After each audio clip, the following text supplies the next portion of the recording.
એક પાત્રી અભિનયમાં મારું નામ લખી કાઢ્યું. હવે મને આવડતું નહોતું, એટલે મેં કીધું સાહેબ આ નથી આવડતું મને, તો કેવી રીતે કરવાનું? ગાવામાં લખી કાઢો. તો કે ના ના આમાં લખાઈ ગયું, હવે પાછું ના લેવાય.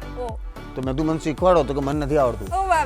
પણ કે મને તારામાં એવું દેખાયું કે કલા જગત માટે બહુ સારું કામ કરી શકે એવો કલાકાર મને દેખાયો છે ને, એટલે કલાકાર માટે આ મદદ હું કરી રહ્યો છું. તું જીવનમાં જેટલું પણ જીવે, તારા જીવનકાળ દરમિયાન તને ક્યારેય કોઈ પણ વિદ્યાર્થી માત્ર પૈસાના કારણે નથી ભણી શકતો એવું જો ખબર પડે, એવા વિદ્યાર્થીની ફી ભરજે એટલે આ પૈસા મારા સુધી પહોંચશે, બાકી નહીં પહોંચે. એક્ટર તરીકે બી, એક પોલિટિકલ એક્ટર તરીકે બી, અને એક સમજણવાળા માણસ તરીકે બી, જ્યાં ખોટું થયું છે કે જે ખોટું છે એ બતાવવું જ જોઈએ, બતાવવું જ જોઈએ ને બતાવવું જ જોઈએ. કે જીવનમાં 2001થી શરૂ થયેલી યાત્રા 2016 સુધી એક પણ ફિલ્મ નહોતી કરી, અને હું લોકો સુધી પહોંચ્યો નહોતો. અને 2017થી લઈને અત્યારે 2026 ચાલે છે. કરસનદાસ પછી મેં ઓછામાં ઓછી 110 ફિલ્મોમાં અભિનેતા તરીકે કામ કર્યું છે. સુપ્રભાત દર્શક મિત્રો, ગુડ મોર્નિંગ ગુજરાતમાં હું તીર્થા આપનું હાર્દિક સ્વાગત કરું છું. મિત્રો, એક રોમન ફિલોસોફર હતા સેનેકા કરીને, એમણે એક સરસ મજાનું વાક્ય કીધું છે જેમાં એવું કહે છે કે life is like a play, it is not the length but the excellence of acting that matters. એટલે આપણું જીવન એક નાટક જેવું છે. એ કેટલું લાંબુ છે એ મહત્વનું નથી, એ મહત્વનું છે કે તમે એને કઈ રીતે ભજવો છો, તમે તમારું પાત્ર તમારા જીવનમાં કઈ રીતે ભજવો છો. અને શેક્સપિયરે તો કહ્યું જ છે કે all the world is the stage, all men and women are merely characters, they come and they go, they have their exits and entries. એટલે જીવનમાં દરેક આ જીવન જે છે આખું એક રંગમંચ છે, અને દરેક જણ પોતાની ભૂમિકા ભજવી રહ્યું છે. આપણે ઘરે હોઈએ ત્યારે માત્ર કોઈકના પુત્ર કે પુત્રી હોઈ શકે છે, પણ જેમ આપણે કામે જઈએ ત્યારે આપણે એક બોસ થઈ જઈએ છીએ, કાં તો ટીચર કે જે પણ તમારું પ્રોફેશન હોય એ તમે ધારણ કરી લો છો. પછી પાછા તમે ઘરે આવો ત્યારે નોર્મલ થઈ જાઓ છો. ક્યારેક તમે કોઈકને લીડર કરતા હોવ તો લીડર તરીકેની ભૂમિકા ભજવો છો. દરેક પાસાએ દરેક વ્યક્તિનું જે કર્તવ્ય હોય છે એ ચેન્જ થતું હોય છે, અને જેટલી નિષ્ઠાપૂર્વક તમે એ તમારું જે પાત્ર છે એને ભજવશો એટલું સારું તમારું જીવન રહેશે, એટલા તમે સક્સેસફુલ થઈ શકશો એવું કહેવામાં આવે છે. પણ જ્યારે આ બધા તો નોર્મલ દરેક વ્યક્તિના જીવનમાં થતા પાસાઓની વાત કરી, પણ ક્યારેક અમુક લોકોને છે ને આ જે રીત છે કે હું આ પાત્ર ભજવું, અમુક લોકો એટલા ફોર્ચ્યુનેટ હોય છે ને કે એમને એક જ લાઈફમાં અલગ અલગ રોલ્સ, અલગ અલગ કેરેક્ટર્સ રિયલી ભજવવાનો મોકો મળે છે, અને એ એટલી નિષ્ઠાપૂર્વક ભજવે છે કે આપણને સૌને ખૂબ ગમી જાય છે. અને જેમ સવાર અત્યારે થઈ છે, તો જેમ સવારનું સૂરજનું પહેલું કિરણ હોય છે એ અંધકારને દૂર ભગાડે છે અને નવી તકોને ઉજાગર કરે છે, એ જ રીતના એક સારું પરફોર્મન્સ હોય છે એ લોકોના દિલની અંદર છુપાયેલા ભાવોને સ્પર્શે છે અને એને ઉજાગર કરે છે. બસ, તો આજે આપણે વાત કરવાના છે એક્ટિંગની અને સ્પોટલાઇટની અને બિહાઇન્ડ ધ સીન્સની, બેકસ્ટેજની. એક સરસ મજાની રંગીન દુનિયા હોય છે જ્યાં આગળ કહાનીઓ આવતી હોય છે એ વિશેની, અને એની પાછળ થતી મહેનતની, એ અથાગ પરિશ્રમની, અને બીજી ઘણી બધી જે ઇન્ટરેસ્ટિંગ વાતો હોય એ બધી વાતો આજે આપણે કરવાના છે આપણા ગેસ્ટ સાથે, જે છે ગુજરાતી ઇન્ડસ્ટ્રીના થિયેટર અને સિનેમાના એક વર્સેટાઇલ એક્ટર. તમે એમને જ્યાં જે પણ ફિલ્મ તમે અત્યારે આવી રહી છે ને એમાં વારંવાર જોયા હશે, અને જે રોલમાં જોયા હશે ને એ રોલમાં તમે એમને યાદ રાખી દીધા હશે. અને કદાચ એવું બની શકે કે તમને એમનાથી ડર લાગતો હોય, બિકોઝ એમના પાત્રો એમણે એટલા સરસ રીતે ભજવેલા છે. પણ આજે એમની સાથે વાતચીત કરીને તમને ખબર પડી જશે કે કેટલા સરસ મજાના વ્યક્તિ છે. તો ચાલો સ્વાગત કરીએ ચેતન દયાનું, અને એમની સાથેની એમની જર્નીની અને આ સરસ મજાની દુનિયાની, સિનેમા જગતની અને રંગમંચની વાતો કરીએ. નમસ્તે સર. નમસ્તે, થેન્ક યુ સો મચ. કેટલું તમને નોસ્ટેલ્જિયા ફીલ થઈ રહ્યું છે આજે સવારે દૂરદર્શન પર પાછા આવીને આટલા વર્ષો પછી? કદાચ 10-12 વર્ષ થયા એમ. હું આમ અંદર આવ્યો ને મને બકુલ યાદ આવતો હતો એમ, કે અહીંયા બકુલનું બખડજંતર નામની સિરિયલના મેં 200 એપિસોડ કર્યા અને બકુલનું પાત્ર જીવ્યો છું, એટલે આખું આમ યાદ આવવા માંડ્યું. મેકઅપ રૂમમાં ગયો, બધાને મળ્યો, અને આ જ ફ્લોર પર અમે શૂટ કરતા હતા બકુલ. એટલે ખૂબ રાજીપો થયો, અને જીવનને આમ પાછળ ફરીને મેં જોયું પણ ખરી કે ક્યાં ઊભા હતા, ક્યાં છીએ. એટલે બહુ એક અલગ ફિલિંગ્સ છે. અને પેલું તમે અંગ્રેજીમાં બોલ્યા ને, શું નોસ્ટેલ્જિયા એવું ફીલ થઈ રહ્યું મને પેલું ફાવતું નથી એટલે આવું હું કરીશ પણ ગુડ ખૂબ મજા આવી મને થોડુંક છે ગુડ પહેલા ઇંગ્લિશ શબ્દ આવે સારું રહેશે ને એમ હા ચોક્કસ હા એકબીજાનું આદાન પ્રદાન બી થશે અને કદાચ એ બાને મારું અંગ્રેજી સુધરે અરે તો સર 20 વર્ષથી તમે થિયેટર અને સિનેમા સાથે સંકળાયેલા છો આટલા વર્ષોથી કરો છો તો હું તમને પાછા લઈ જાઉં તો તમને ટર્નિંગ પોઈન્ટ યાદ છે કે ક્યારથી તમને એવું થયું કે ભાઈ હવે તો એક્ટિંગ જ કરવી છે હા એટલે સાચું કહું ને તો 20 કરતાં થોડા વધારે 24-25 વર્ષ જેવું થયું કેમ કે હું 11મા ધોરણમાં ભણતો હતો અને એટલે સ્કૂલમાં એવું હતું મને કે સિંગિંગનો શોખ મને ગાવાનો બહુ શોખ એટલે 15મી ઓગસ્ટ હોય કે 26મી જાન્યુઆરી હોય ત્યારે દેશભક્તિના ગીતો ગાવા અને મને બહુ ગમે હું તો સ્કૂલમાં લડતો તો બી ખરો કે પ્રાર્થના છોકરીઓ જ કેમ ગાય હું ગાઈ શકું છું મારે પ્રાર્થના ગાવી છે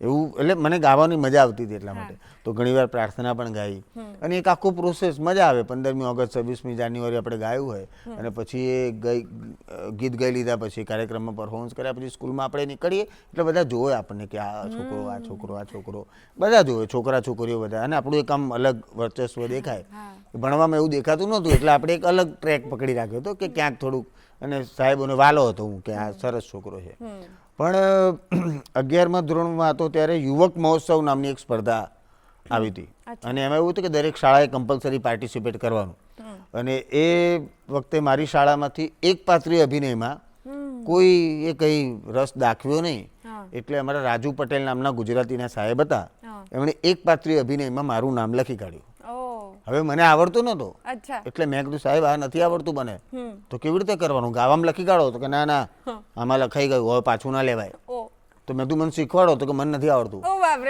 તો પણ મેં કીધું તમને નથી આવડતું તો ખો મારી પર તમે કરી છે મારે ક્યાં જવું તો ક્યાં તો આવડી જાય હવે કરી લઈશ તું કરે જ છે ને બધું આ તને આવડે છે કરી લઈશ હું મૂંઝાયો એ કરવું કેવી રીતે અને પછી હું જ્યાં સોસાયટી શાંતિકુંજ સોસાયટીમાં રહેતો હતો ત્યાં મને ખબર પડી કે દશરથભાઈ સુતરિયા કરીને મારા એક મિત્ર હતા જતીન એના ફાધર દશરથભાઈ સુતરિયા તો દશરથભાઈ સુતરિયા બાળ નાટકોમાં અને અલગ અલગ નાટકોમાં પાત્ર ભજવતા હતા એવી મને ખબર પડી એટલે હું એમની જોડે ગયો મેં કીધું દશરથ કાકા મદદ જોઈએ છે મને કે બોલ મેં કીધું આ એક પાત્રી અભિનય કંઈક મને લખાઈ દીધું છે સ્પર્ધામાં નામ લખાઈ ગયું મારે અઠવાડિયા પછી તો જવાનું છે ગાંધીનગર ભજવવા તો મને કે અચ્છા સરસ જાઓ મેં કીધું જાઓ એમ નહીં મારે તો કરવું પડશે ને શું કરવાનું તો કે અભિનય કરવાનું મેં કીધું એ બરાબર પણ શું કરવાનું કેવી રીતે કરવાનું ક્યારેય કર્યું નથી મને કે અચ્છા એટલે તું મૂંઝાયો છે મેં કીધું હા તો કે જો એક પાત્રીય અભિનય હોય ને એમાં હંમેશા પાત્ર હોય એ સમાજને કંઈ કહેવા માંગતું હોય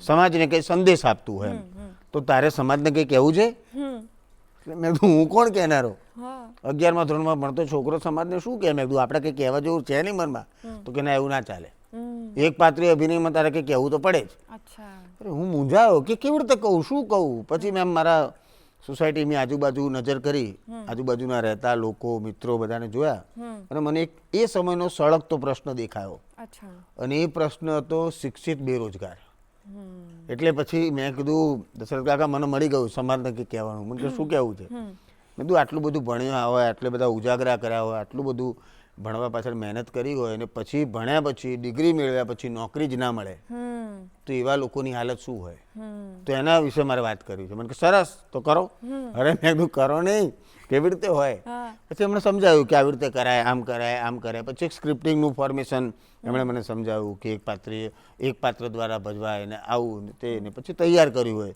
અને હું સ્પર્ધામાં ગયો ત્યાં પાર્ટિસિપેટ કર્યું અને પહેલી વાર આખો પ્રયોગ હતો એટલે શરૂઆતમાં તો પગ આમ થોડા ધ્રુજવા માંડ્યા હતા ભલે સ્ટેજ પર કામ કર્યું પણ અભિનેતા તરીકે તો પહેલી વાર થોડા આમ થતો હતા પછી હું ઉપર ગયો હવે એમાં એક પાત્ર અભિનયમાં મેં મલ્ટિપલ પાત્રો ભજવ્યા એટલે હું પોતે વિદ્યાર્થી બી બન્યો પછી હું સાહેબ પણ બન્યો હું મારી મમ્મી પણ બન્યો અને બધું આમ અલગ અલગ બધું કર્યું અને એ સ્પર્ધામાં જ્યારે હું ડાયલોગ બોલું કે કંઈક સારું મારથી બોલાઈ જાય તો તાળીઓ પાડતા હતા બધા એટલે મને ગમ્યું કે હા તાળીઓ પડે છે અને પછી એ સ્પર્ધામાં મારો નંબર પણ આવ્યો અને જીવનમાં પહેલી વાર એવું ફીલ થયું કે યાર આ આપણે કંઈક બહુ અલગ કરી નાખ્યું અને આમાં મજા આવી આપણને એટલે આપણે આ મજાનું કંઈ કરતા રહીશું એમ. શું કરશું ખબર નહીં. પછી દશરથ કાકા જોડે ગયો કે જો આપણે તો નંબર લઈ આવ્યા. મને કે વાહ સરસ, હવે શું કરવાનું? મેં તું કંઈ નહીં, ઘેર જવાનું, ખાવાનું. અરે કે એમ નહીં, આગળ શું કરવાનું? મેં તું 12મું ધોરણ પાસ જો થઈ જઈએ આપણે તો નોકરી બોકરી સાઈડમાં કરશું ને પછી ગ્રેજ્યુએશન. તો મને કે આનું ભણવાનું આવે, તારે ગ્રેજ્યુએશન જ કરવું હોય તો તું આ ભણ. પછી ગુજરાત કોલેજ નાટ્ય વિદ્યા વિભાગમાં જવાનું થયું 12મા ધોરણ પછી. શ્રીકાંત બિલગી સાહેબને મળવાનું થયું, બધા મિત્રોને. અને પછી તો એ એકવાર અંદર એન્ટર થયા તો અત્યાર સુધી અને કદાચ જીવીશું ત્યાં સુધી અભિનય સિવાય કંઈ જ નહીં કરીએ તો 100% ખાતરી છે. એટલે આવું આખું જીવનનું. આ પણ એક નાટક જેવી જ આખી સ્ટોરી થઈ ગઈ. એક બહુ જ ઇન્ટરેસ્ટિંગ સ્ટોરી છે કે એક કેરેક્ટર આવું હતું જેણે આવું કર્યું ને બહુ ઇન્ટરેસ્ટિંગ રહી છે. પણ એક તો તમે ભણ્યા છો એટલે 3 વર્ષનો કોર્સ હોય, ડિગ્રી 3 વર્ષ. તો એ પછી માસ્ટર ડિગ્રી 2 વર્ષ. ઓહ અચ્છા. એટલે ટોટલ 5 વર્ષ. 5 વર્ષનું તમે ફૂલ પરફોર્મિંગ આર્ટ્સમાં જ ભણ્યા છો. અને પછી જે એક હોય કે ભણતી વખતે હજી એ રહેલો ઉત્સાહ જે હતો ત્યારે કે એમાં વચ્ચે ક્યારેક કંઈક એવું થાય, કોઈ પ્રસંગ બને, કોઈ ટીચર વળે અથવા સારા માર્ક ના આવે, એવું કંઈક થયું હતું? એટલે સાચું કહું તો ચેલેન્જીસ તો સૌથી પહેલા જ આવી હતી કે ગુજરાત કોલેજમાં એ વખતે વાઇવા એટલે એન્ટ્રન્સ એક્ઝામ લેવાતી. અને વાઇવામાં તમે પાસ થાઓ એટલે એન્ટ્રન્સ એક્ઝામમાં તો પછી તમને એડમિશન મળતું. અને 20 જણાને એડમિશન આપતા, એટલે 20 સીટ હતી, એનાથી વધારે કંઈ થાય નહીં. તો એ વખતે મેં જ્યારે એડમિશન માટેની પ્રોસેસ કરી ત્યારે કદાચ 30 જણા લોકોએ એપ્લાય કર્યું હતું. અને મેં પણ પેલું એકપાત્રી અભિનય કરવાનો હતો, માઇમ કરવાની, અમુક પ્રશ્નો ને એ બધું આપ્યું હતું એમ. પણ પછી પ્રશ્ન એ હતો કે મેં એનું ફીનું સ્ટ્રક્ચર જોયું તો 750 રૂપિયા જેવી ફી હતી. હવે આર્થિક પરિસ્થિતિ ઘરની સારી નહોતી એટલે મારા માટે પ્રશ્ન એ હતો કે 750 રૂપિયા તો મેનેજ કરવા આગ્રા છે. અને બધું આપણે ક્યાં સિલેક્ટ થવાના, અમે આટલા બધા લોકો, ટેલેન્ટેડ લોકો છે બધા. અને ઘણા બધા છોકરા એવા હતા કે જે INTમાં પરફોર્મ કરી ચૂક્યા હતા, જે કદાચ HK કોલેજમાં બી નાટક સાથે જોડાયેલા હતા અને પછી ગુજરાત કોલેજમાં એડમિશન લેવા માટે. એટલે બધા ટેલેન્ટેડ, મારા કરતાં વધારે ટેલેન્ટેડ લાગતા હતા મને. એટલે મને એવું હતું કે નંબર નહીં બી આવે. અને પછી ફી ભરવાનો કંઈક છેલ્લો દિવસ હતો એમ. હું તો ભૂલી ગયો હતો કે આપણે કંઈ લેવા દેવાની 750 આપણી જોડે છે નહીં. અને ઘરવાળાને કહીને એમને એટલે દુઃખમાં નાખવા કે પરિસ્થિતિમાં નાખવા કે એ શરમ અનુભવે તો આપણે એવું કરવું નથી. એટલે મેં ઘરે કોઈ વાત બી ના કરી, કંઈ કીધું નહીં. થયું એવું કે એ વખતે ફોર્મમાં PP નંબર લખાતો. એ વખતે મોબાઈલ બહુ હતા નહીં, એટલે ટેલિફોન જેના ઘરે હોય, લેન્ડલાઈન, મારા ઘરે નથી પણ મારા બાજુના ઘરે હોય તો એવો નંબર જ્યારે તમારે ફોર્મમાં લખો તો PP નંબર કરીને લખવો પડે. તો એવો PP નંબર જે મને આજે પણ યાદ છે, મારા મિત્રના ઘરે હતો, 750 21 81.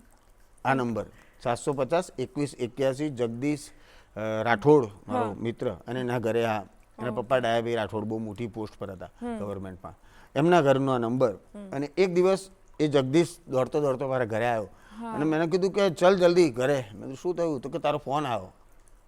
મારો ફોન આવ્યો? કોણ? તો કે ખબર નહીં, કોઈક સાહેબ છે. અરે મેં કીધું મને ફોન કર્યો કોઈક સાહેબે?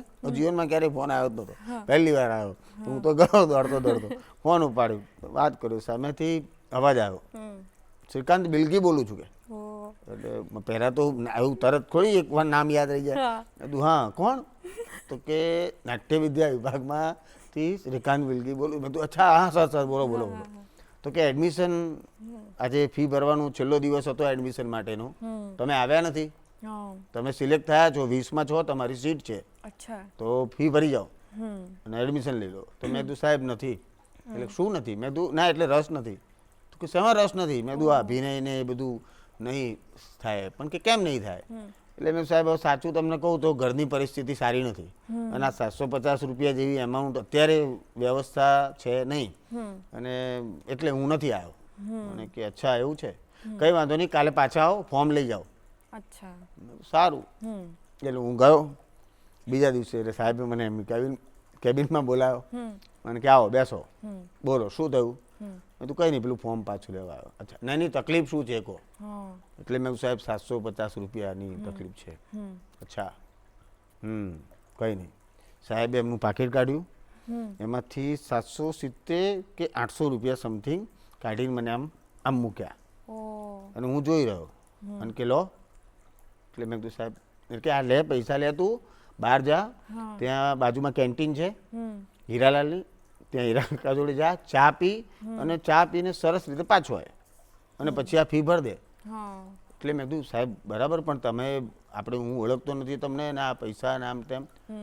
તો સાહેબ કે ના ના એવું ઓળખાણ તો મને થઈ ગઈ છે તારી, તું શું છે મને ખબર પડી ગઈ છે કે, એટલે કે કોઈ ઉપકાર નથી આ, પણ કે મને તારામાં એવું દેખાયું છે કે કલા જગત માટે બહુ સારું કામ કરી શકે એવો કલાકાર મને દેખાયો છે ને, એટલે કલાકાર માટે આ મદદ હું કરી રહ્યો છું અને આ તો થવું જ જોઈએ.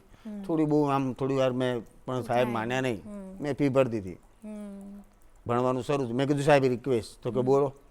મેં કીધું આ તમે ફી ભરી કાઢી, પણ રોજ આવવા જવાનું બસનું ભાડું અને નાસ્તો કરો આ કરો પૈસા નથી, તો મારી એક રિક્વેસ્ટ છે કે જો મને તમે પરમિશન આપો કે હું સાઈડમાં કોઈ નાની નોકરી કરું તો વાંધો નહીં, પણ કે ભણશો કેવી રીતે? મેં હું ભણીશ એ કરી લઈશું, પણ આ જો તમે એટલે મને છૂટ આપવામાં આવી કે તમે સાઈડમાં. એટલે હું એ કરતો કરતો પછી 6 મહિના થયા. આ પ્રસંગ બહુ મહત્વનો છે કે 6 મહિના થયા પછી પેલા થોડા ઘણા દર મહિને 2000 રૂપિયા સ્ટાઇપેન્ડ મળતો હતું હું જ્યાં કામ કરતો હતો, સંવેદન કલ્ચર પ્રોગ્રામ કરીને, જેમાં પોલિટિકલ થિયેટર ને બધું અમે શીખતા હતા. તો એમાં 2000 રૂપિયા સ્ટાઇપેન્ડ મને મળતું હતું. તો 2000 રૂપિયા 6 મહિના જેટલો ખાસા પૈસા થઈ ગયા હતા એમ. તો થોડું સેવિંગ જે કર્યું એટલે મને એવું થયું કે સાહેબ જોડે જઈને 750 રૂપિયા જે છે 800 રૂપિયા કે જે આપી દઉં. એટલે હું ગયો સાહેબ જોડે, સાહેબ લો. સાહેબ કે શું છે? એટલે સાહેબ પેલા તમે ફી ભરી હતી ને, એટલે મને કે અચ્છા એટલું તું પાછું આપવા આવ્યો? એટલે મેં સાહેબ પૈસા લીધા છે, તમે મદદ કરી છે તો મારે પાછા તો આપવા પડે ને. સરસ, અચ્છા તારે મદદ તારે પાછું આપવું જ છે? હા હા ઓકે. તું જીવનમાં જેટલું પણ જીવે, તારા જીવનકાળ દરમિયાન તને ક્યારેય કોઈ પણ વિદ્યાર્થી માત્ર પૈસાના કારણે નથી ભણી શકતો એવું જો ખબર પડે એવા વિદ્યાર્થીની ફી ભરજે, એટલે આ પૈસા મારા સુધી પહોંચશે, બાકી નહીં પહોંચે. અને થોડી વાર તો મને ખબર બી ના પડી કે સાહેબ શું કહેવા માંગે છે. પછી આમ થોડી વાર હું સૂન મારી ગયો, મને કે લઈ લે પૈસા પાછા, મદદ કરજે તારા જેવા કોઈ વિદ્યાર્થીની. એવું કરીને સાહેબ નીકળી ગયા. પણ એ ભાવ એ વિચાર મારી અંદર ઘર કરી ગયો અને આજે આટલા વર્ષો થઈ ગયા હું આજે પણ એ પ્રસંગ આજે પણ યાદ રાખું છું.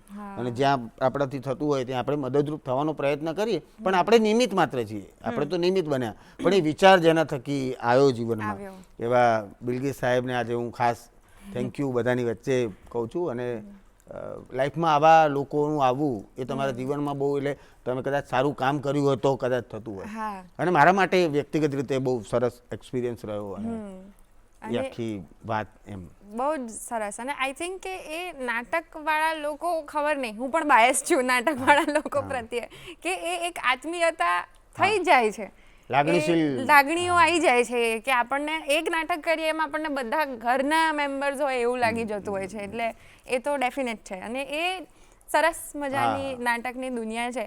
એ આપણે તો મસ્તીથી મજાથી કરીએ, પણ તમે વધારે જેમ તમે કહ્યું હમણાં પણ કે પોલિટિકલ થિયેટર, એક કોઈક ઇશ્યુને સંબોધતું થિયેટર, પહેલું જે તમે એકાંકી કર્યું એનાથી કદાચ ઇન્સ્પાયર થયા એવું લાગે છે.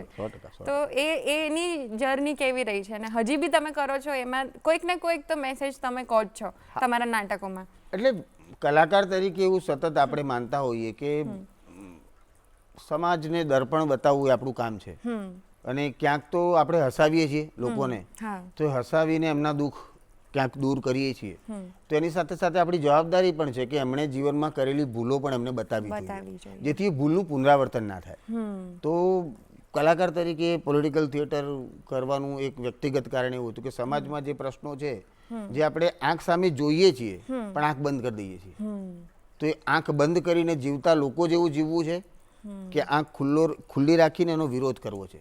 કેમ કે અત્યારના સમયમાં આપણે બધાને ખબર છે કે જાગૃત નાગરિકની વ્યાખ્યા જો કાઢવા જઈએ તો બહુ અઘરું છે કે ગણ્યા ગાંઠ્યા કદાચ તમને મળે.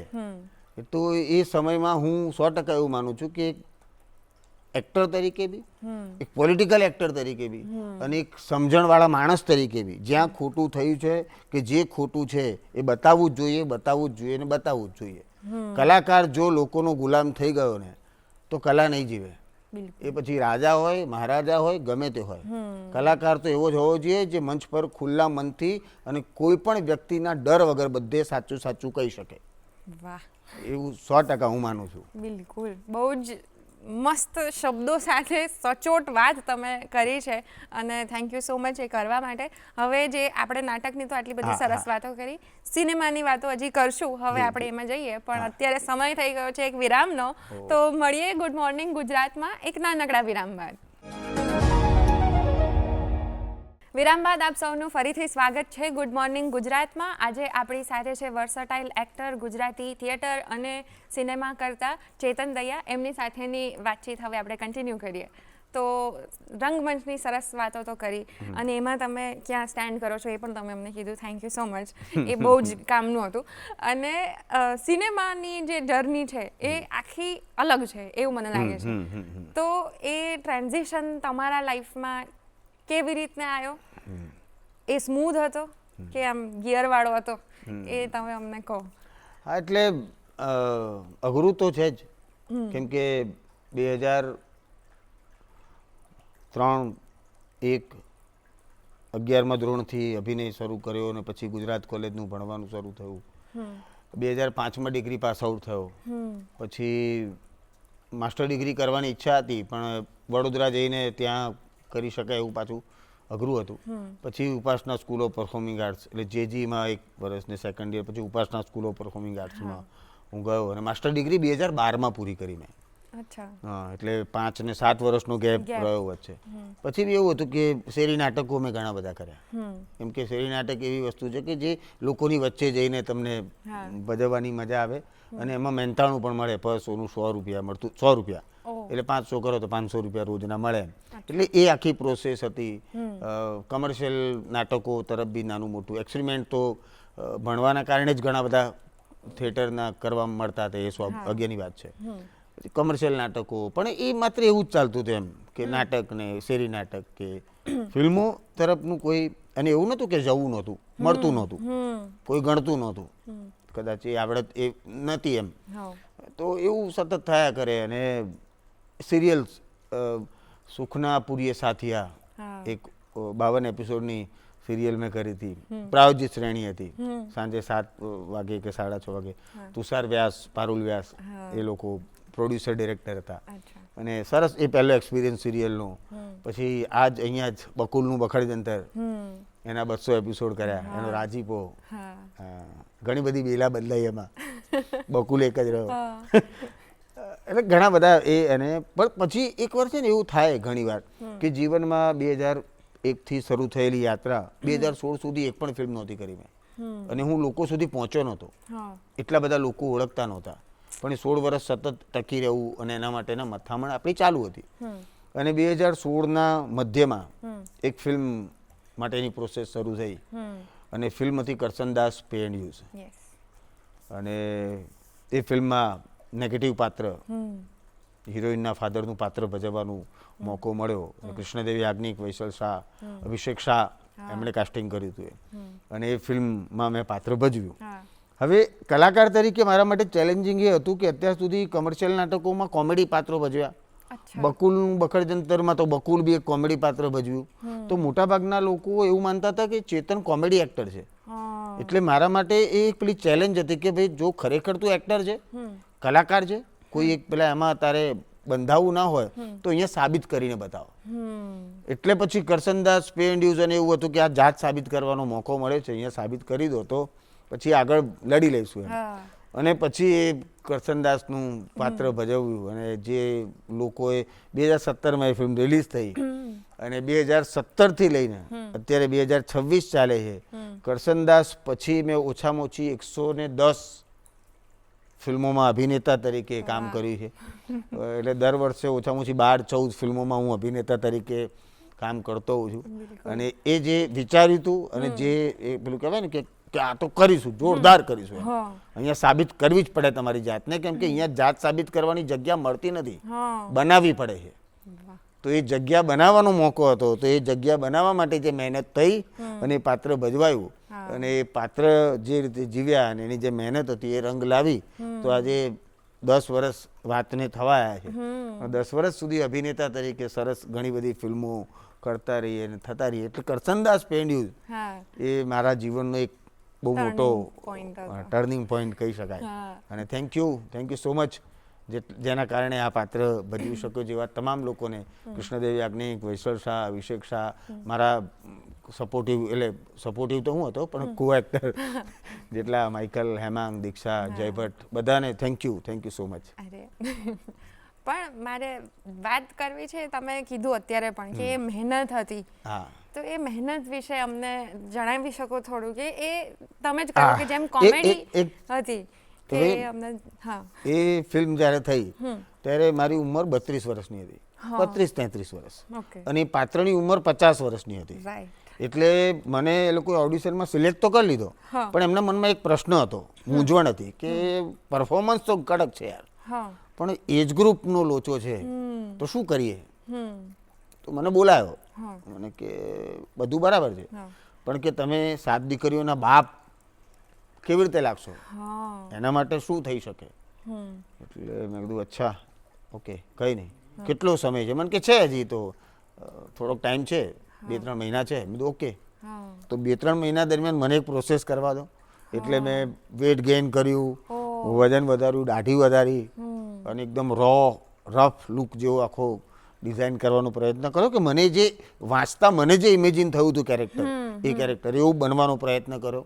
અને પછી હું ગયો, મેં કીધું હવે મારે નેચરલી એવું થયું કે મારી દાઢી વધે ને એટલે આટલો પોર્શન એમને વ્હાઈટ જ આવે છે. અચ્છા. જ્યારથી વધે છે ત્યારથી આટલું વ્હાઈટ જ આવે છે. એટલે વ્હાઈટ દાઢી અને બધું બ્લેક એન્ડ વ્હાઈટનું આખું મિશ્રણ બન્યું. અને એટલા સમય પેલી ડાઈ બાઈક બંધ કરી દીધી એટલે પાછું થોડું વધારે બન્યું એમ. અને પછી એ લુક લઈને હું ગયો, પછી થયું કે વાહ ક્યાં વાત, હા હવે લાગો છો તમે 50 ને એમ. એટલે એ આખી પ્રોસેસ બી પાત્રને આબેહૂબ બનવાનો પ્રયત્ન કર્યો એ ઉંમર પ્રમાણે, એજ ગ્રુપ પ્રમાણે. એટલે એ બી આખી મહેનત હતી. મહેનતમાં એ જ હતું કે હવે સાબિત કરવાનું છે. તો ઘણું બધું હતું. અને એ પાત્ર ભજવવા માટે છે ને એક ઓબ્ઝર્વેશન ખૂબ જરૂરી હતું કે આ એકદમ ખડૂસ પ્રકારનો માણસ જેની ટણી 7મા આસમાને જ હોય, એ કદાચ કોઈને પ્રપોઝ કરશે તો આપણે ટણી સાથે કર્યો હશે જીવનમાં, એવો માણસ હતો. આખી ફિલ્મ દરમિયાન તમે જુઓ તો માણસ ક્યાંય હસ્યો નથી, નો સ્માઇલ, એના હું આવું કંઈ કર્યું જ નથી એણે. તો એવું પાત્ર ભજવવા માટેની આખી પ્રોસેસ કે એનો હોરા બનાવવો, એ સ્ક્રીન પર એને ઊભો રહે ને તો કોઈની પર ધ્યાન ના જાય, પહેલું ધ્યાન એની પર જાય, એવું કેવી રીતે બનાવવું એમ. તો એ પ્રોસેસનું સર્ચિંગ ને એ. તો એ દરમિયાન હું એક ઓટોમાં બેઠો હતો પાલડી જવા માટે, અને ઓટોમાં એક અંકલ હતા. અંકલ રિક્ષા, બધું પાલડી જવું છે, બધા એમણે ટણી સાથે જે મારી જો શરૂ કર્યું મને પકડાયું કે આ કરેક્ટ સૂર છે. બેઠો, પછી એમને ચાલુ ગાડી રિક્ષાએ ફોન આવ્યો કોકનો, હા શું છે મૂકી દે, કેમ ફોન કરો, આવું કરીને કોકને ખખડાઈ નાખ્યા. પાછું મેં કીધું આ કાકા ગરમ મગજ ના લાગે, પાછું બહુ ગરમી છે, ટ્રાફિક સેન્સ નથી, નબળાઓને એના બધું બોલ્યા જ કરે કંઈનું કંઈ. એના બીજો કોઈનો ફોન આવે, મૂકી દે કેટલી વાર ના પડો, રિક્ષા ચલાવું કે આવું કરું. બધું કાકા રિલેક્સ, તને શું ખબર પડે રિલેક્સ, મારા માથે બધું છાણા તપાય છે, રિલેક્સ બોલી ગયા ઇંગ્લિશ.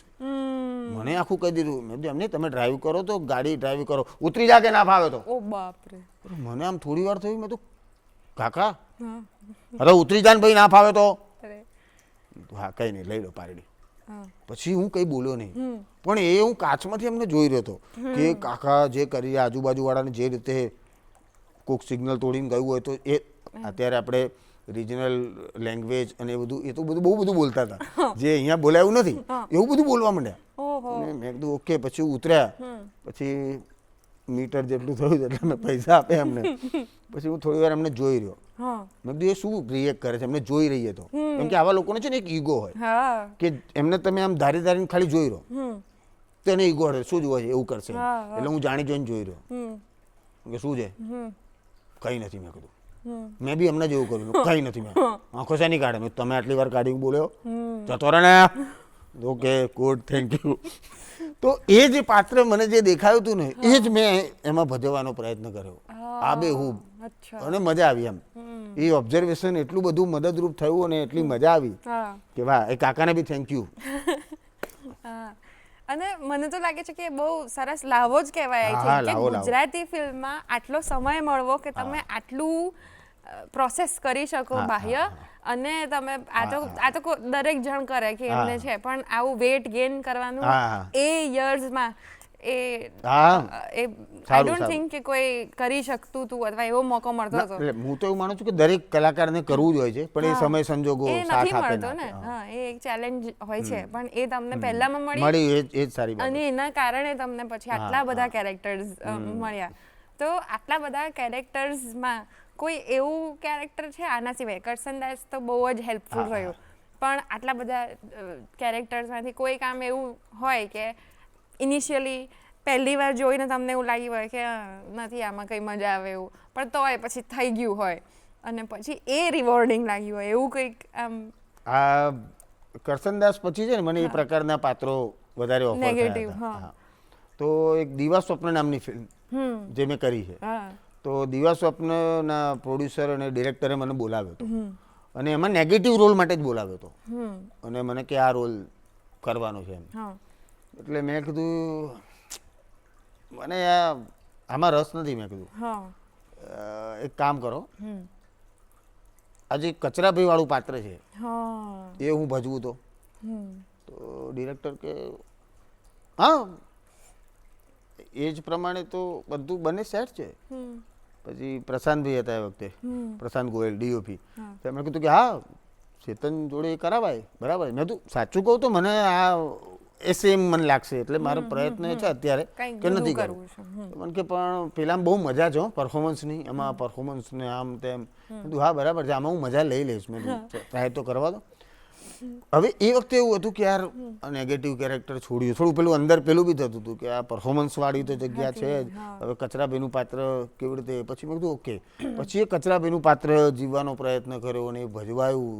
દિવા સ્વપ્ન ફિલ્મ જોઈ મેં અને મને રાજીપો થયો કે મેં બહુ સાચું અને સારું ડિસિઝન લીધું. અને પછી એ નેગેટિવ કેરેક્ટર માટે એ લોકો સર્ચિંગ કરતા હતા, એટલે મેં મારા જ એક મિત્રનું નામ આપી દીધું, એ બિમલ ત્રિવેદીનું. અને પછી બિમલ ત્રિવેદી એમાં નેગેટિવ રોલ પ્લે કર્યો, મેં પેલો પાત્ર ભજ્યો. અને સૌથી મજાની વાત એ છે કે એ જ કેરેક્ટર માટે, દિવા સ્વપ્નના કચરાભાઈ માટે મને સ્ટેટ ગવર્મેન્ટનો બેસ્ટ સપોર્ટિંગ એક્ટરનો એવોર્ડ મળ્યો. એટલે એ બી રાજીપો હતો કે વાહ. અને એક અલગ ઇમોશનલ બાપનું પાત્ર ભજવાનો એક આનંદ આવે. અને આટલા બધા પાત્રોની જર્ની રહી હશે. તમે કીધું કે આ એક ઓબ્ઝર્વેશન જે પેલા કાકાનું હતું, અને બીજા પણ તમે ઘણા બધા એનેક્ડોટ્સ હશે, લેતા રહેતા હશો ઇન્સ્પિરેશન. કોઈક એવો ઇન્સિડન્ટ છે કે જે કોઈક એમ્બેરેસિંગ મોમેન્ટ થઈ હોય કે ફની મોમેન્ટ થઈ હોય કે જે તમને તમારા રિસર્ચમાં જે હજુ યાદ હોય કે આ ગજબ થયું હતું, અનએક્સપેક્ટેડ હતું એવું કંઈક? આવું છે ને એક અનુભવ એટલે ચાલુ શોમાં થયો છે મને. અચ્છા. હા, ચાલુ નાટકમાં ટાઉન હોલમાં એક નાટકનો શો હતો. નાટકનું નામ હતું મેરી બી ચૂપ તેરી બી ચૂપ. અચ્છા. મૂળરાજ રાજડા લિખિત નાટક, બહુ સરસ મોટા રાઇટર, એમનું નાટક હતું. અને એ નાટકમાં એક મિત્રનું પાત્ર હું ભજવતો હતો. હવે મિત્ર છે ને એના મિત્રને બચાવવા માટે મલ્ટિપલ કેરેક્ટર ભજવતો હતો ફિલ્મ અંદર.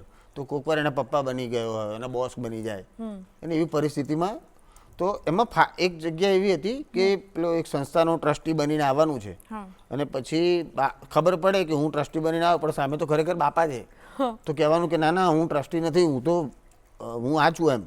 તો ઉપર કુર્તાની ઉપર એક બીજો કુર્તો એવું પહેરવાનું હતું મેં. એટલે આમ જનરલી નીચેનો કુર્તો બટન મેં બંધ કરી નાખ્યા અહીંયા સુધી, અને પેલા કુર્તાના બટન આટલે સુધી, આમ સરસ લાગે. તો હું ગયો સ્ટેજ પર અને વાત ચાલતી હતી, અને પછી એ જગ્યાએ એટલે મારે આમ કરીને કુર્તો કાઢવાનો શોમાં, ટાઉન હોલ આખું હાઉસ પેક, અને આમ કરીને મેં કુર્તો ખેંચ્યો. હવે કુર્તો ઉપર વાળાની જગ્યાએ નીચે વાળો કુર્તો મારા હાથમાં આવ્યો.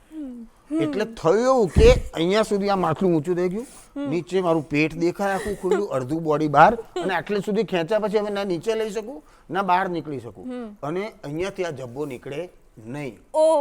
હવે હું આખું આમ હરેશ ડાઘિયા, બીજો પાર્થ, આ બધા હશે ચાલુ શોમાં મારા પર હશે કે આ ગાડો શું કરે છે, અને હું ના બહાર અંદર જઈ શકું ના બહાર જઈ શકું. ઓડિયન્સ પણ હશે, અને મારી પરિસ્થિતિ પર હું બી અંદર જબ્બાની અંદર હું પોતે બી હશું, અને આમ આમ ડાયલોગ બોલવાના પાછા. તો મેં જો નીકળે તો કંઈક આગળ કરું, તો આમ આમ કરતા કરતા મેં થોડું જોર વધારે કર્યું. તો જોર કર્યું એમાં થયું કે પેલી અંદરનો જે જબ્બો હતો ને એની કોલર પટ્ટીનું બટન બંધ કરી નાખ્યું, એટલે ત્યાંથી જબ્બો ફાડ્યો મેં. હવે બે જબ્બા ફાટ્યા અને આમ લટક્યા, પણ કોલર પટ્ટી એમને એમ રહી.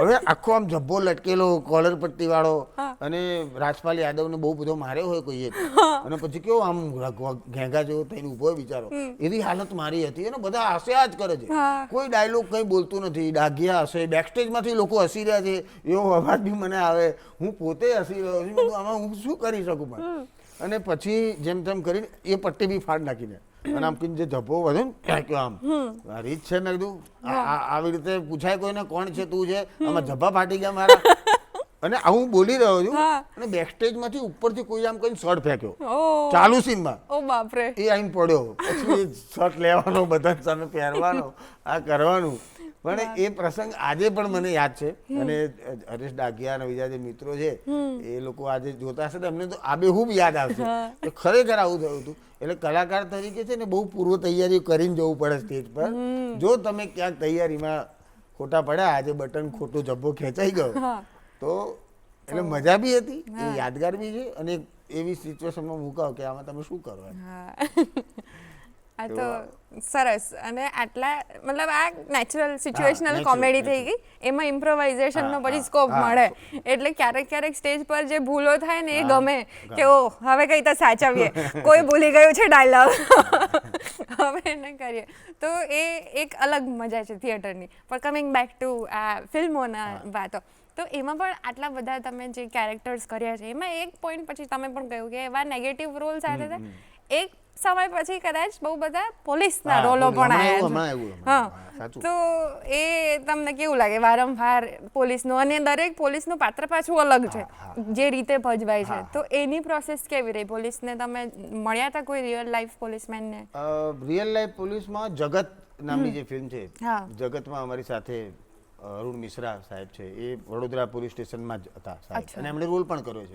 અમારા ઉપરી અધિકારીનો તો એ રિયલ પોલીસ હતા તો એ ઘણું બધું અમને કહેતા હતા કે આવું કરે આવું કરે આવું કરો આવી રીતે ઉભા રહો મુઠ્ઠી આમ રાખો સેલ્યુટ આમ કરો અડધી સેલ્યુટ આ એ બધું જે એમની લેંગ્વેજ હોય કે એમના પ્રોટોકોલ હોય એ પ્રમાણે ઘણું બધું શીખવાડતા હતા એમની બોડી લેંગ્વેજ એમની વાત કરવાની સ્ટાઇલ પેટ્રોલિંગમાં નીકળો ત્યારે શું કરીએ તો એઝ એ એક્ટર તરીકે ઘણી બધું એટલે આપણે એવું પ્રોસેસમાં માનીએ જ છીએ કે કલાકાર એટલે ઘણા લોકો એવું માને કે કંઈ નથી આવડતું કલાકાર થઈ જઈએ બરાબર તો એમના માટે એવું છે કે જેને બધું આવડે ને જ કલાકાર થઈ શકે કારણ કે કલાકારે ડોક્ટર પણ બનવું પડે કલાકારે એન્જિનિયર પણ બનવું પડે કલાકારે આવી રીતે રિક્ષા ડ્રાઈવર પણ બનવું પડે કલાકારે પોલીસવાળા પણ બનવું પડે એટલે મલ્ટિપલ કેરેક્ટર અલગ અલગ પાત્રો એટલે પરકાયા પ્રવેશ કરવાની વાત છે તમારી બીજી એટલે એ બહુ અઘરો વિષય છે અને એટલે એ પ્રોસેસ છે અને એ પ્રોસેસ માટે જેમ કે પોલીસને મળ્યા એમ જોડે વાત કરી કેવી રીતે એફઆઈઆર કેવી રીતે અરજી કોને કહેવાય એફઆઈઆર કોને કહેવાય પહેલાં અરજી થાય પછી અરજી જો એનો નિકાલ ન થાય તો એફઆઈઆરની પ્રોસેસ થાય એ કેવી રીતે લખાય ફૂટપટ્ટીથી પેલું થાય તો એ બધી નાની નાની બાબતો શીખવા મળી અને ખબર પણ પડી કે વાહ આવું અને વ્યક્તિગત લાઈફમાં બી પોલીસ સ્ટેશન જવાનું એકવાર થયું છે કારણ એવું હતું કે મારી વાઈફનું ચેન સ્નેચિંગ થયું અને ચેન સ્નેચિંગ પછી હું બહાર હતો શૂટમાં તો એણે ત્યાંથી ફોન કર્યો કે આવું થયું પછી 100 નંબર ડાયલ કર્યો અને પોલીસ વાન આવી અને પછી જે આખો મેં અનુભવ લીધો છે જીવનમાં અને મને એવું થયું કે અરે અરે અરે અરે યાદગાર અનુભવ રહ્યો જીવનનો અને રાઇટર છું એટલે હું એ અનુભવને ફિલ્મ રૂપે અંદર કંડારીશ પણ ખરો ક્યાંક દેખાશે તમને એ મારી કોઈ કામનારી ફિલ્મમાં એટલે એ આખી પ્રોસેસમાં મેં વર્તન બી જોયું વાણી વર્તન ને વ્યવહાર કલાકારનું કામ છે બતાવવાનું તો ઘણા પોલીસવાળાના પાત્રો તમે જે જુઓ છો જે બે પ્રકારના પોલીસવાળાના પાત્રો મેં ભજવ્યા છે એક તમને બહુ નિષ્ઠાવાન જે ખરેખર જગતમાં જે ભાવિકભાઈ છે તો ભાવિકભાઈ જેવા પોલીસવાળા બીજી બાજુ તમને 31st ના એક પ્રકારના ડિપાર્ટમેન્ટની અંદર જે કામ કરતા લોકો છે તો મેં બંનેને જોયા છે અને એટલે જ બંનેને ભજવ્યા છે એવું છે નહીં છે જ ખરેખર છે તો એ આખી પ્રોસેસ એમાંથી જ મળી છે મને અને જીવ્યાનો આનંદ છે અને કલાકાર તરીકે હું 100% માનું છું કે મોનોટોનસ થઈ જવાની જે વાત હોય છે કે ભાઈ એક જ સરખા પોલીસના police police police police police તો બે વસ્તુ છે એમાં એક તો કોઈ એક ફિલ્મ એટલા બધા રૂપિયા નથી આપતી આપણને કલાકાર તરીકે કે 2 વર્ષ સુધી શાંતિથી બેસાય એક બહુ કડવું સત્ય છે પણ સત્ય છે એટલે ફ્રીલાન્સર કલાકાર તરીકે પોલીસ તો પોલીસ કામ છે ને ભાઈ ઘરે બેસવા કરતા પ્રયોગ કરવો શું સારો? હા હા, પ્રયોગ કરીએ, સરસ. અને આપણે પ્રયોગમાં પ્રયત્ન એ જ કરીએ છીએ કે દરેક પોલીસ પણ અલગ દેખાય. હા તો એઝ અ કલાકાર તરીકે હું એવું માનું છું કે આપણું કામ માત્ર પ્રયોગો કરવાનું છે. એ પ્રયોગ સફળ પણ જાય અને નિષ્ફળ પણ જાય. જો સફળ થાય તો વધાવી લેવો જોઈએ 100%, પણ નિષ્ફળ થાય તો લોકોની ટીકાઓ પણ સ્વીકારવી જ જોઈએ. ભૂલ માણસ સ્વીકારે, કલાકારે પણ ભૂલ સ્વીકારવી જોઈએ કે આ ભૂલ હતી, મેં પ્રયોગ કર્યો, નિષ્ફળ ગયો. તો મેં જેટલા પોલીસ ઇન્સ્પેક્ટરના પાત્રો ભજવવાનો પ્રયત્ન કર્યો તો બધામાં પ્રયોગ હતો કે હું આને આ પાત્રથી થોડુંક અલગ બનાવવાનો પ્રયત્ન તો કરું. સફળ નિષ્ફળ તો પ્રેક્ષકો અને લોકો નક્કી કરે, પણ મજા આવી, એમ આનંદ. અને હું હવે નેક્સ્ટ ક્વેશ્ચન જ રહ્યો હતો કે તમે રાઇટર પણ છો હવે. તો એ રાઇટર પણ છો એ તમને અહેસાસ ક્યારે થયો? બીકોઝ પહેલેથી તો એક્ટિંગ જ કરવી હતી, તો પછી લખવાનો વિચાર ક્યાંથી આવ્યો? ને પહેલી હવે તમે નાટકો પણ કદાચ લખ્યા છે અને ફિલ્મો તો લખી. ફિલ્મ લખી. નાટક હજી અઘરું મને લાગે લખવું, પણ ફિલ્મ લખવાની જે પ્રોસેસ આખી અલગ છે. પહેલા એવું હતું કે મને ઘણા બધા વિચારો આવતા હતા, વાર્તાઓ મારા મનમાં હોય, હું લખતો નહોતો, એ લખાય નહીં આપણાથી એમ, પણ મનમાં હું 4 વાર્તા કહી દઉં એમ બેઠા બેઠા, કે જેમાંની એક વાર્તા વશ, જેના પરથી જે કોન્સેપ્ટ પરથી વશ બની ફિલ્મ, એ ઓરિજિનલ વાર્તા મારી હતી. અને એ કૃષ્ણદેવ યાજ્ઞિક સરને, કેડી સરને મેં એવી રીતે જ નેરેટ કરી હતી કે આવું આવું આવું આવું છે અને આવી એક વાર્તા છે ને આવું ઘર છે ને આમ છે ને. પછી એમ કીધું કે હા, એ વખતે હું લખતો નહોતો, તો મેં કીધું આ વાર્તા છે, તમારું ફિલ્મ બનાવ્યું તો બનાવજો આના પર. મને કે સારું, જોઈએ એવું કંઈ લાગશે. પછી એ લખવાનું તો આપણે કંઈ એ પ્રોસેસમાં હતું નહીં, અને એવું હતું કે આપણને આવડે બી નહીં. બીજી એક વાર્તા હતી મારી જોડે, જે મનીષ સૈની નામના એક ડિરેક્ટર છે આપણા ગુજરાત, બહુ સરસ ડિરેક્ટર છે, કેડીવીની જેમ. તો એમને બી એક એવી રીતે વાર્તા આપી હતી મેં, જેના પરથી બી હવે ફિલ્મ બની રહી છે, અને કદાચ આ 2026-27માં કદાચ આવશે એ ફિલ્મ. તો આવી 2 વાર્તા મેં વેચી કાઢી હતી અને પૈસા પણ લીધા, પુરસ્કાર આપ્યો, બંને આપ્યો મને, એનો પુરસ્કાર મેં લીધો છે. પણ પછી કોરોના આવ્યો, અને કોરોના કાળ દરમિયાન લોકડાઉનનો આખો સમય, ઘરે બેસી રહેવાનું, અને દરેક જણે મથામણ કરી હશે પોતાની જાત સાથે, એવી મેં પણ કરી કે અત્યારે જેમ બેસી ગયા છીએ ઘરે, તો કલાકાર તરીકે તો આપણે યાર કલા સાથે જોડાઈ રહેવું છે, કલાનું કામ કરવું છે, આર્ટ સાથે કનેક્ટેડ રહીને કામ કરવું છે. બીજો વિચાર એવો પણ આવ્યો કે ચેતનભાઈ, અત્યારે તમારું શરીર સાથ આપે છે એટલે બરાબર છે, તમે આ બધા પાત્રો ભજવી રહ્યા છો, ઉંમરના એક પડાવ પર પહોંચશો પછી શરીર સાથ નહીં આપે, આંખો કદાચ ઓછું જોતી થશે, ત્યારે શું કરશો? પેન્શન યોજનાનું શું? ગવર્મેન્ટ સર્વન્ટ છીએ આપણે, નથી તો પેન્શન તો આવવાનું નથી. તો મેં કીધું એવું તો ના ચાલે સાહેબ, પેન્શન યોજના માટે કંઈક તો કરવું જોઈએ. તો ખરેખર રાઇટિંગ એ પેન્શન યોજના માટે જ શરૂ થયેલો પ્રયોગ હતો કે ઉંમરના એક પડાવ પછી હું કદાચ ન કંઈ કરી શકું તો એક ટેબલ ખુરશી પર મારા લેપટોપ સાથે બેઠો બેઠો ફિલ્મ તો લખી શકું યાર. અને ફિલ્મ લખીને હું કલા સાથે જોડાઈ બી રહીશ, અને એમાંથી જે પૈસા આવશે તો મારું જે જીવન ગુજરાન જે હોય, હું ને મારી વાઈફ અમે જીવી લઈશું. દીકરાઓ તો કદાચ લગ્ન પછી અલગ જાય, દીકરી લગ્ન થઈ જાય તો એ સ્વીકાર્ય છે, એમાં આપણે કોઈના પ્રત્યે ટીકા નથી કરતા, પણ પરિસ્થિતિ થાય તો જીવી લેવાનું એમ.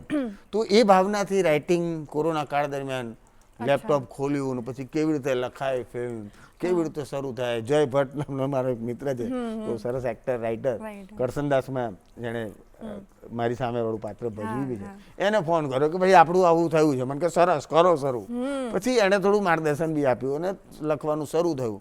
અને આ એવું જ વિચાર્યું હતું કે અત્યારે તો શીખી જ રહ્યા છીએ આપણે, પણ પછી એવું થયું કે અત્યારે આજે 26, 21, 22, 20-21ના સમયમાં લોકડાઉન થયું, આજે 26 થયું. આ 5 વર્ષમાં ઓછામાં ઓછી મેં લખેલી 7 થી 8 ફિલ્મો આવી ગઈ. તો પેન્શન યોજનાનો વિચાર હતો, પણ તો અત્યારે જ કામ થઈ ગયું શરૂ. આજે પણ આપણે જ્યારે વાત કરીએ છીએ તો આ મહિનામાં મારી 2 ફિલ્મો એઝ અ રાઇટર તરીકેની શૂટ થઈ રહી છે. એક્ટર તરીકેનું તો કામ છે જ, પણ એટલે રાજીપો છે. અને કીધું ને કે સ્વ સાથે વાત કરો તો ઘણા બધા જવાબ મળતા હોય છે. તો બસ એ જ વાત થઈ, અને પછી રાઇટર તરફનું આખું વલણ. અને હું એવું 100% માનતો હતો, એવું બહુ એકદમ આમ ખુલ્લા મનથી કહું છું. હું સતત ફિલ્મ જોઈને મને એવી ટીકા થતી કે યાર આ લોકો શું બનાવે છે, આ વાર્તા હોય, આવી વાર્તા હોય, સ્ટોરીમાં દમ નથી યાર, આ નહીં મજા આવતી. તો મને એવો વિચાર આવ્યો કે હું ટીકા કરું છું ને, ટીકા કરવી સહેલી છે, તું કરી જો તો ખબર પડે બેટા. તો મેં મારી જાતને કે એ નથી કરતા, નથી આવડતા, ને આવડે છે ને બેટા, કર ચલ. તો એ જે જવાબ કે ભાઈ આવી મારે આવી ફિલ્મ જોવી છે ગુજરાતીમાં, તો લખ, તારે જોઈએ છે ને. તને બધાની આંગળીઓ કરતો ફરે છે તો તું કર ને. તો પછી એ બી વિચાર આખો આવે. મારે કીધું આ પ્રકારનો વિષય ગુજરાતી સિનેમામાં હોવો જોઈએ. પછી એ પ્રકારની ફિલ્મ લખાઈ કે 53મું પાનું લખી, નટવર ઉર્ફ NTR લખાઈ, વેલકમ પૂર્ણિમા લખાઈ, 3 એક્કા લખાઈ, ઘણી બધી ફિલ્મો, આખી પ્રોસેસ, અને મજા આવી. અને રાઇટર તરીકે બહુ, એટલે એક્ટર તરીકે બહુ બેનિફિટ થયો મને એનો. એઝ અ એક્ટર તરીકે બહુ મોટો બેનિફિટ થયો કે હું જ્યારે બીજા બધા પાત્રો ડિઝાઇન કરતો હતો ને તો મને ખબર હતી કે ભજવાશે કેવી રીતે. એક બેનિફિટ. અને બીજો બેનિફિટ એ પણ થયો કે આ બધા પાત્રોના વેરિએશન હું પોતે કરતો હતો. એટલે વર્સટાલિટી આપણી એક્ટર તરીકે અલગ અલગ પાત્રોને અલગ અલગ ડિઝાઇન કરવામાં પણ એ પ્રોસેસમાંથી પસાર થાય. એટલે એક ક્રાફ્ટની એક અલગ સમજણ એક્ટરની પોતાની બહુ ઊભી થઈ. અને હું 100% એવું માનું છું કે કલાકાર બનવું સહેલું છે પણ સમજણવાળા કલાકાર બનવું બહુ અઘરું છે. તો હું અત્યારે પ્રયત્ન એ જ કરી રહ્યો છું કે સમજણવાળો કલાકાર આપણે બનવાનો પ્રયત્ન કરીએ. અને એ પ્રયત્ન હજી પણ ચાલુ છે. જે પાત્રો ભજવાય તો સતત એમાં કંઈક સારું કરવાનો પ્રયત્ન કરીએ. થશે જ અવશ્ય. અને તમે જે કીધી બહુ જ સરસ વાત કીધી કે એ સમજણ જરૂરી છે. અને કદાચ એવું પણ થાય કે એક્ટર તો તમે કોઈએ કીધેલી કોઈક વસ્તુ એમને જે જોઈએ છે એ આપવા માટેનો પોતાનો પ્રયાસ કરશો એટલે એમાં હશે કન્વિક્શન પણ હોવું જ જોઈએ, હશે જ. બટ સ્ટીલ એ જે સર્જન કરવાની ખામી રહી જાય એક્ટર તરીકે એ કદાચ રાઇટરમાં તમે ફૂલફિલ પણ કરી શકો છો. એ સરસ છે. તો અને રાઇટર તરીકે બી પછી પેલી ખબર પડી કે ખરેખર છે ને સંવાદોમાં અભિનય નથી હોતો. અભિનય તો બે સંવાદોની વચ્ચેની જગ્યામાં છે. અને એ જે જગ્યા જીવે છે ને એ કલાકાર છે. તો હું રાઇટર બી હતો તો મને એવું સતત થાય કે મારા લખેલા ડાયલોગ નહીં બોલતો તું પણ એ બે ડાયલોગની વચ્ચે જે કરે છે સાહેબ એ જ તો છે, મજા એ છે. તો એ બધું આખું એ પ્રોસેસની એટલે આનંદ લીધો એમ. રાજીપો અત્યારે અઢળક છે અને વધારે ને વધારે રહેશે. આઈ હોપ થાય. એ પહેલા મારે પણ લાસ્ટલી પ્રશ્ન એ પૂછવો છે કે હવે તમે ડિરેક્ટર પણ છો, રાઇટર પણ છો, એક્ટર પણ છો, તો કોઈક યંગ આર્ટિસ્ટ જે અત્યારે નાટકમાં કે ફિલ્મમાં આવવા ઈચ્છે છે એમને તમે શું કહેવા માંગશો? અને ખાસ કરીને ડિજિટલ એજમાં કે જ્યાં બધું ફોન, ઇન્સ્ટાગ્રામ, સોશિયલ મીડિયા બધા પર તમે તમારી ટેલેન્ટ બતાવી શકો છો. એ જમાનામાં જ્યારે કોઈક અસ્પાયરિંગ એક્ટર છે અથવા આર્ટિસ્ટ છે, લેખક બી હોઈ શકે, એને તમે શું સલાહ આપી શકો છો? સલાહ કરતાં પહેલાં તો એનું વેલકમ કરવું જોઈએ. એટલે વેલકમ, તમે આવી શકો છો અમારા વિશ્વમાં, સ્વાગત છે અમારા પરિવારમાં. અમે કલાકારો એક આખો પરિવાર લઈને ફરતા હોઈએ તો એ પરિવારમાં સ્વાગત છે. પણ પરિવારના એક અનુભવી સભ્ય તરીકે એટલું કહેવું છે કે આવો છો તો ધીરજ અને ધગસ સાથે લઈને આવજો. ધીરજ એટલા માટે લઈને આવજો કે તમે એવું વિચારીને આવો કે હમણાં હું એક્ટિંગ લાઈનમાં જઈશ ને 6 મહિના પછી મારા પોસ્ટર લાગ્યા હશે તો એ બેટા એ 6 મહિનાના 6 વર્ષ બી થાય અને 60 વર્ષ પણ થાય. તો એ તૈયારીના ભાગરૂપે એવી તૈયારી હોય તો આવું જ જોઈએ. અને હું 100% વારંવાર એવું કહેતો હોઉં છું કે કલા કોઈના બાપની જાગીર નથી. તમે ખરેખર ટેલેન્ટેડ છો, તમારી અંદર ખરેખર ટેલેન્ટ છે તો દુનિયાનો કોઈ પાવર તમને રોકી નહીં શકે. તમે આગળ આવશો આવશો આવશો પણ એ જગ્યા નથી મળતી ત્યાં સુધી ટકી રહેવું ખૂબ જરૂરી છે. તો ધીરજ અને ધગસ સાથે આવો અને મજા કરો. તમારી અંદરના જે ક્રિએટિવ માઇન્ડને તમે ખરેખર અંદરથી ટેલેન્ટેડ છો એ ટેલેન્ટને બહાર બતાવવા માટે ઘણા બધા મંચ ખુલ્લા જ છે સાહેબ. બસ આવવાની જરૂર છે, ત્યાં ઊભા રહેવાની જરૂર છે અને ટકી રહેવાની જરૂર છે. વાહ, બહુ જ પરફેક્ટ મેસેજ છે. અગેન કે તમે જે શબ્દો સાંભળવા હોય એ જ શબ્દો કીધા. Thank you so much. અને છેલ્લે અમે એક નાનકડો રેપિડ ફાયર રાઉન્ડ કરતા હોઈએ છીએ. બહુ સિમ્પલ ધીસ ઓર ધેટ જેવા ક્વેશ્ચન. સિમ્પલ નહીં હોય તો અઘરું તો જીવનમાં મજા આવે ને. અરે જોરદાર, બહુ મજા આવશે. કેમ કે સંઘર્ષ કરનારા કલાકારોમાં આ મજા છે કે સંઘર્ષ છે તો જ મજા છે. મને ઘણા લોકો એવું પૂછે કે ચેતનભાઈ તમારા જીવનમાં આટલી બધી તકલીફો રહી તો તમે તો, મેં કીધું ના ના ના, એ તકલીફોની મજા લીધી છે અમે, એને માણી છે અમે અને એનો રાજીપો છે. કદાચ એ સંઘર્ષનો સમય ના હોત તો આજે ચેતન દૈયા ના હોત. બિલકુલ. તો જે તે વ્યક્તિ જે તે પરિસ્થિતિમાંથી પસાર થયા પછી જે વ્યક્તિ બને છે તો જે હતું ઈશ્વરે જે આપ્યું એનો રાજીપો છે. અને બી પોઝિટિવ, જીવનમાં આપણે હજી વધારે સારું થશે, બહુ સારું થશે. અને આપણી આસપાસ જેટલા લોકો આવે એ બધાનું સારું થવું જોઈએ. તો એ બહુ સારી બાબત છે એમ. નહીં તો પેલું દુઃખ રો કરવા કે મારા જીવનમાં બહુ તકલીફ હતી, આ હતી. આ તો ઘણા પોડકાસ્ટમાં મને પૂછે તો મારે ઘણું બધું કહેવું પડે જીવનની જર્ની વિશે, પણ એનો મતલબ એ નથી કે હું મારું દુઃખ વ્યક્ત કરું છું, હું તો એ દુઃખને યાદ કરું છું અને એ યાદ કરીને એક મોર પાવર મળે છે, તો એની મજા છે એમ. કલાનો પાવર પણ એ છે કે એ તમને કંઈક ને કંઈક તમારા એક્સપિરિયન્સીસ બહાર આવશે, કોઈક ના કોઈક રીતે શીખવશે, લેખનમાં, અભિનયમાં, ગમે ત્યાં.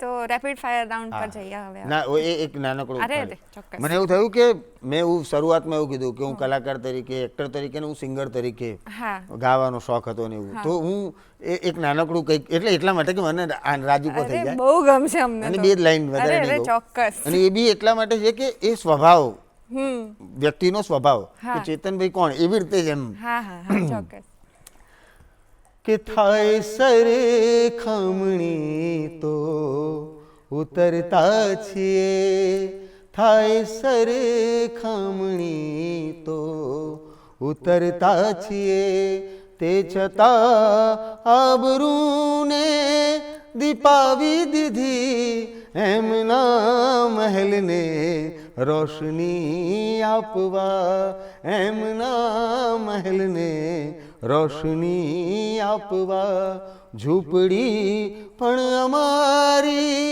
જલાવી દીધી, થાય સરે ખમણી તો ઉતરતા છીએ. વાહ, થેન્ક યુ આ ગાવા દીધું એના માટે. અરે થેન્ક યુ. અને જલ્દીથી હવે સિંગર તરીકે પણ તમે આવશે, એક એડ થઈ જશે હવે. અને આઈ હોપ કે જે તમે ઈચ્છો એ બધું થાય, અને અમને તો બહુ જ મજા આવે છે તમને જ્યારે પણ જોઈએ છે ત્યારે, એટલે અમને લાવો આપતા રહેજો. રેપિડ ફાયર પર હવે આપણે જઈએ. તો વધારે શું ગમે છે, થિયેટરનું સ્ટેજ કે ફિલ્મનો સેટ? થિયેટર. ઇન્ટેન્સ રોલ વધારે ગમે કે comedy role? Intense. Okay. Script વાંચવી વધારે ગમે કે લખવી? વાંચવી. ઓકે. વન ટેક શોટ કે પછી મલ્ટિપલ ટેક પછી જે પરફેક્શન આવે એ?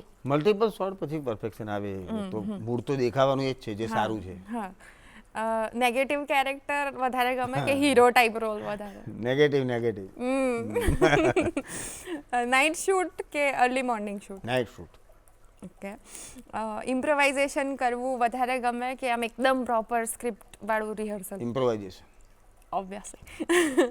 અવોર્ડ્સ વધારે મેટર કરે છે કે બોક્સ ઓફિસ નંબર્સ? પ્રોડ્યુસર તરીકે બોક્સ ઓફિસ, એટલે પ્રોડ્યુસરના પક્ષે કલાકારે બોલવું જોઈએ તો જ કલાકાર, એટલે box office. Okay. OTT series કે big screen cinema? Big screen cinema.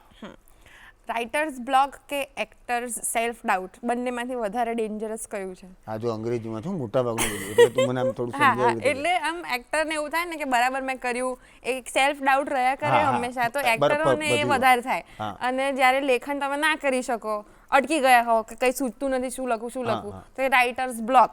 તો એ બંનેમાંથી વધારે ડેન્જરસ શું છે? Writer block. હે ને, મને લાગે. ગુજરાતી સિનેમા કે બોલિવૂડ પ્રોજેક્ટની ઓપોર્ચ્યુનિટી?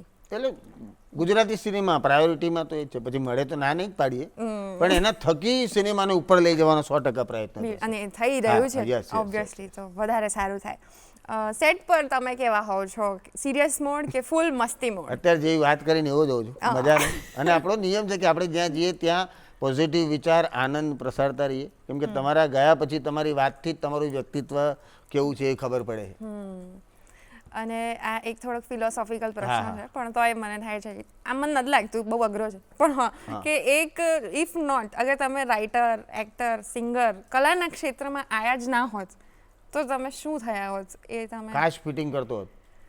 કાંતિલાલ મગલલાલ દૈયા એટલે મારા પપ્પા કાંતિભાઈ કાચ પેટીનું કામ કરતા હતા, અને હું સ્કૂલમાં હતો ત્યારે એમની જોડે હું જતો હતો, કેમ કે સાયકલ પર કાચ અને લાપી લઈ જવા એમને ફાવે નહીં, એટલે હું પાછળ લાપી લઈને બેઠો હોઉં, કાચ પકડીને બેઠો હોઉં, પેલું આગળ કેરિયરમાં પેલું ભરાયું હોય, અને પછી એ જઈએ, પછી પપ્પા લગાવતા હોય, આમ પિન ભરાવે અને લાપી આમ કરીને પછી કાચના પટ્ટાથી આમ, તો એ મને આવડી ગયું હતું. તો હું સ્કૂલમાં પણ એવું હતું કે પૈસાનું લાગે ને કે આજે નથી વાપરવા માટે પૈસા, તો હું રવિવારે સોસાયટીમાં ફરું, કેમ કે મારા પપ્પા રવિવાર રજા હોય એટલે તો બૂમ પાડે, કાચવાલા આવી સોસાયટીમાં બૂમ પાડે, હું એમની જોડે જોડે ફરતો હોઉં. શરૂઆતમાં બહુ શરમ આવતી હતી મને, કેમ કે હું જે સોસાયટીમાં ફરતો હોઉં એ સોસાયટીમાં મારી સ્કૂલની છોકરીઓ ભણતી હોય કે છોકરાઓ ભણતા હોય, એટલે પેલું આમ ફીલ થાય કે યાર પપ્પા ક્યાં મને લઈને આવી ગયા. પણ પછી ધીમે ધીમે મને મજા આવે. તો એકવાર હા થોડું લાંબુ થઈ જશે પણ એકવાર એવું થયું કે એક છોકરી મને બહુ ગમતી હતી સ્કૂલમાં. તો મારા પપ્પા એના ઘર આગળ જ બૂમો પાડવા માંડ્યા, કાચવાના. મમ્મી આવી કે આ કાચ લગાવવાનો છે.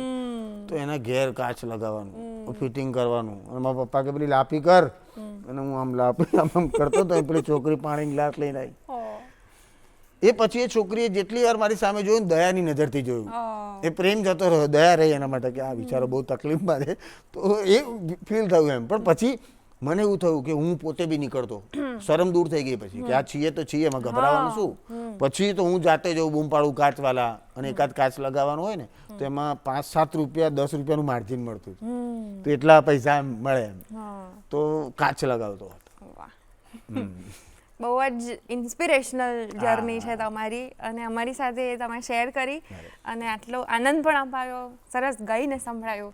તો અમારા શો પર આવવા બદલ ખૂબ ખૂબ આભાર. Thank you so much for coming. Thank you. મારે તમને કહેવું છે, જેટલા અહીંયા આપણા મિત્રો છે કે જેના થકી આપણે આ લોકો સુધી પહોંચાડી શકે, બધાને થેન્ક યુ કહેવું છે કે 10 વર્ષ પછી ફરીથી દૂરદર્શનના આ મંચ પર મને આવવાનો મોકો મળ્યો, અને ખૂબ યાદગાર પળો રહી છે.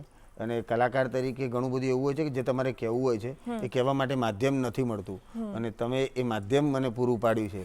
અને મારા જીવનના ઘણા બધા પ્રસંગો આજે ફરીથી વાગોળવા મળ્યા. એ બદલ તમારો ખાસ, અને જે આ શો ડિઝાઇન કર્યો છે એમનો, દૂરદર્શનના તમામ પરિવારનો હું કલાકાર તરીકે ખૂબ આભાર માનું છું. Thank you so much. Thank you. અમને બહુ જ ગમ્યું તમે આવ્યા. તો મિત્રો, તમને ગમ્યું કે નહીં? તમને કેવું લાગ્યું? આટલી સરસ વાર્તાઓ એમણે આજે આપણને કીધી છે, તો એ વાર્તાઓથી તમને શું ઇન્સ્પિરેશન મળી અને કેવું લાગ્યું એ બધું તમે હવે અમને જણાવી શકો છો અમારા ઈમેલ આઈડી goodmorninggujratshow@gmail.com પર. તો તમારા રિવ્યૂઝ હોય, સજેશન્સ હોય, અથવા કોઈ ગેસ્ટ રિક્વેસ્ટ હોય તો એ પણ તમે અમને મોકલી શકો છો. અમે એને ચોક્કસથી આવકારીશું. હવે આ સરસ મજાનો આપણો આટલો સુંદર એપિસોડ રહ્યો છે, એના અંતે આપણે સંગીત સેગમેન્ટમાં જતા હોઈએ છીએ, તો એમાં પણ સરસ મજાનું પ્રભાતિયું સાંભળવાના છે. મીત દવેના સ્વરમાં સાંભળીએ એક સરસ મજાનું નરસિંહ મહેતાનું પ્રભાતિયું. એ પહેલાં મને રજા આપો, ફરી મળીશું ગુડ મોર્નિંગ ગુજરાતના આવતા એપિસોડમાં. પણ આ તો કબીર કહે છે, સૌરાષ્ટ્રના લોક શું કહે છે, એને જો કૃષ્ણને જગાડવો હોય તો કૃષ્ણની વાત એ કેવી રીતે રજૂ કરે.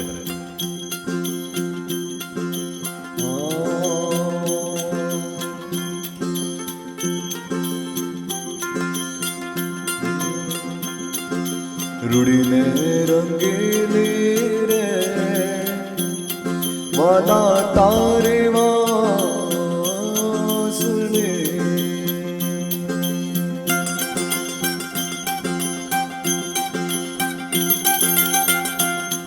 રૂડીને રંગેલી રે વાલા તારે વાસણે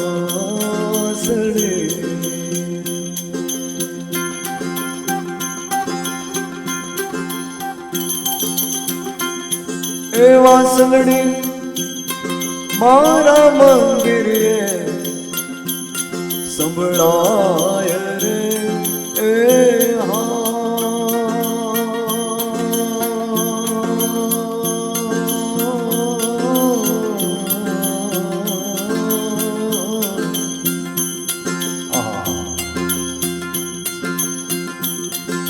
રૂડીને રંગેલી રે વાલા તારે વાસણે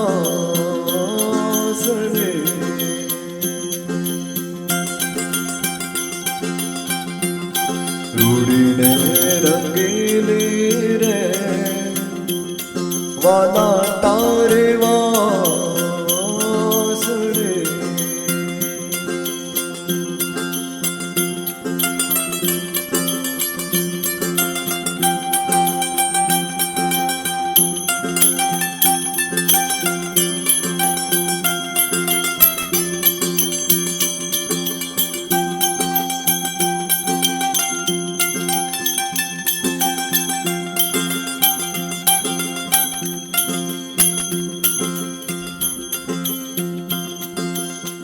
કૃષ્ણને જો મળવું હોય તો બાનું હોય, એટલે ગોપી શું કહે છે કે પાણી ભરવા જાઓ એમ કરીને કૃષ્ણને મળી આવે. કે પાણીડાની મશે રે જીવન જોવાની સરે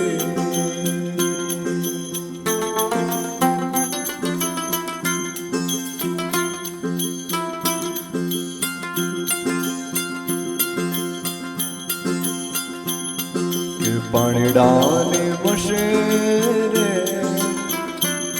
જીવન જોવાની સરે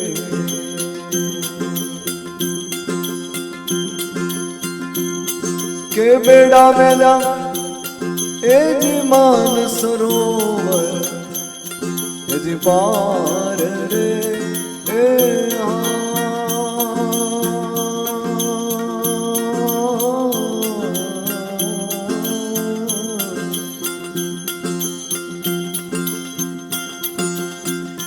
બેડા મેલા એ જી માન સરોવર પાર રે એ